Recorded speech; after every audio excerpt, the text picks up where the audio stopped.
السلام عليكم ورحمة الله وبركاته. الحمد لله رب العالمين والعاقبة للمتقين والصلاة والسلام على رسوله الكريم. أما بعد فأعوذ بالله من الشيطان الرجيم. بسم الله الرحمن الرحيم. وما أرسلناك إلا رحمة للعالمين. সর্বপ্রকার প্রশংসা সেই মহান আল্লাহ পাকের দরবারে, যিনি আজ আমাদের এই মাসিক আঞ্জুমানের বসার তৌফিক দান করেছেন। সকলে উচ্চ আওয়াজে বলি আলহামদুলিল্লাহ। তারপরে জানাই যে নবীকে না সৃষ্টি করলেন আমি আপনি গাছপালা নদী নালা এবং কি 18,000 মখলুকাত কিছুই সৃষ্টি হতো না। তার দরবারে সকলে বলি সাল্লাল্লাহু আলাইহি ওয়াসাল্লাম।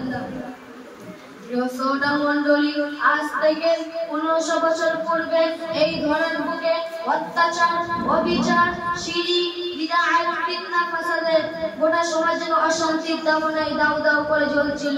মানুষ তখন শান্তির জন্য চাতক পাখি নাই চেয়ে থাকতো কখন খোদার পর্যন্ত দুধ গমন করবেন এই দুনিয়াতে। ঠিক সেই সময় আরবে দেশে মক্কা নগরে মা আমিনার পুরে ঘরে আলোয় আলোকিত সুবহানাল্লাহকে 570 খ্রিস্টাব্দে তিনি এই ঘরের বুকে আসলেন। তিনি এমন একটি যুগে আসলেন যে যুগের মানুষ ছিল সিংহের চেয়ে হিংস্র, অজগরের চেয়ে বিষাক্ত, কুকুরের চেয়ে লোভী। মানুষকে মানুষ বলে মনে হতো না। নারী জাতির ছিল না কোনো মর্যাদা। ফুলের নাই ফুটফুটে নয়নের মণি, পরিজাত টুকরোকে জীবন্ত দাফন তত্ত্ব সেই গভীর অন্ধকারে সে কি অমানসিক অত্যাচার অবিচার।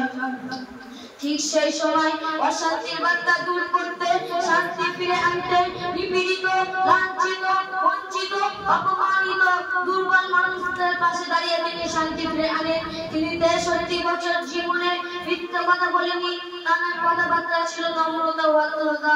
সেই জন্য মক্কার বেঈমান কাফেররা এক বাক্যে স্বীকার করেছিল মুহাম্মদই জনপ্রিয় নেতা, উপাধি দিয়েছিল আমানতদার, সত্যবাদী। আমরা যদি নবীজির আদর্শ হতে পারি তাহলে সম্মানিত হতে পারবো। এই বলে আমার বক্তব্য ইতি করছি। আসসালামু আলাইকুম ওয়া রাহমাতুল্লাহি ওয়া বারাকাতুহু।